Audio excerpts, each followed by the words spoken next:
முன்னாடி நம்ம தற்கால மனிதர்கள் இருக்கும்போது குரு வழிபாடு பண்ணிட்டு வந்தோம். நம்ம படிப்படியாக மாறணும் அப்படின்னு பெருமாள் பாடிடுறோம். இப்படி எண்ணனை இருபடியெல்லாம் அப்படியே மரப்பெருஞ்சு படிமொழி கடந்தனை பாரதி பாருங்க அடிமுடி அடி அரைப்பெருஞ்சு. இறைவன் அடிமுடியை வளர் பெருமான் காட்டியிருக்கிறார். அவரும் இரண்டரை கலந்துருக்கிறார். அந்த மாதிரி நம்ம ஒரு ஒளி வடிவானவங்க அப்படிங்கிறத அதை ஆண்மனையை ஒருமைப்பாட்டுறாங்க.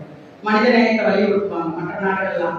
மனிதநேயத்தை தாண்டி ஆண்மநேயம். ஆன்மா உண்மையா நம்மளோட ஆன்மா தயவோட உள்ள தயா வடிவம் தான் நம்ம ஆன்மா.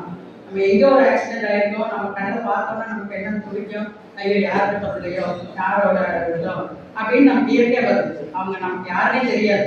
ஆனால் நமக்கு அந்த இடத்துல அந்த ஆன்மா உருவும். இந்த ஆண்மனைய வழிபாடு தான் வேணும். ஒருமைப்பாட்டு ஒருமைத்து தான் பெருமாள் வலியுறுத்திருக்கிறாரு.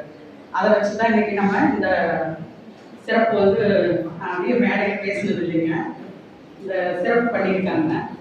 அதுக்கு இன்னைக்கு நம்ம ஈரோடு சமரசுத்த சன்மான் சத்திய சங்கத்துல 10 பேர் எல்லாம் வந்திருக்காங்க. நிறைய வருவாங்க. அந்த கொஞ்சம் தூரமாக இருக்கனால வர முடியல. இவங்க எல்லாம் இன்னைக்கு அருட்பாவை ஒரு நாவால முதல்ல பாடுறதே இந்த மகாமந்திரக்கு நான் சொன்ன அந்த அருட்பெரும் ஜோதி அருட்பெரும் ஜோதி தனிப்பெருங்கருணை அருட்பெரும் ஜோதின்னு சொல்றதுக்கே ஒரு புண்ணியம் பண்ணியிருக்கணுங்க. அந்த மாதிரி இருக்கிறவங்க தான் இதை அருட்பாவை நாவால படைப்பு திருக்குறளை பாடினா நாம நடக்கும் உடம்பெல்லாம் பூரிக்கின்ற மாதிரி இந்த அருட்பாவை பாடுறதுக்கே ஒரு புண்ணியம் பண்ணியிருக்கணும். அந்த மாதிரி இருக்கிறவங்க தான் இதை பாடவே முடியும். நம்மளாவது இதுக்குள்ள வரவே முடியும். அதனால நீங்க எல்லாம் ரொம்ப புண்ணியம் பண்ணியிருக்கிறீங்க. இந்த அருட்பாவை நீங்க பாடும்போது உங்களுக்கு அறிவாவே இறைவன் தான் இருக்கிறாரு, உடம்பாவும் இறைவன் தான் இருக்கிறாரு, உள்ளமாவும் இறைவன் தான் இருக்கிறாரு அப்படிங்கிற ஒரு கருத்தை தான் இந்த பெருமானார் நமக்கு வலியுறுத்தி இருக்கிறாரு. இறைவன் வேற நாம வேற இல்லை, மனித தேவை வேற இல்லை. ஒவ்வொரு உயிரும் இருக்குது. அது கூட அவள 2 வரை சொல்லுவார். உயிருள் யாம் எம்முள் உயிர் இவை உணர்ந்தே உயிர் நலம் பெற என்று உரைத்த மெய் சிவமே. நம்ம சிவமே என்னங்கிறாரு, உயிர்ல எல்லா உயிரிலும் இந்த இதுல கூட சொல்லுவாங்க, நம்ம கீதாவசோட இந்த இது வரும், இவை உணர்ந்து உயிர் நலம் பரவல என்று உரைத்த மெய் சிவமே. இந்த மாதிரி செஞ்சா என்ன பண்ணுவோம், உலகில் உயிர்களுக்கு ஒரு விடையூறு எல்லாம் விலக நீ அடைந்து விளக்குக சுத்த சன்மார்க்க சுகநிலை பெருக உத்தமனாக ஓங்குக என்றனே.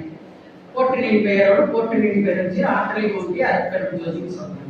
பெருமான் பாடிக்கிறாரு. அது மாதிரி இன்னைக்கு நீங்க ஒரு விதை ஊனி இருக்கிறோன்னா நீங்க ஒவ்வொருத்தரும் ஒரு விதை.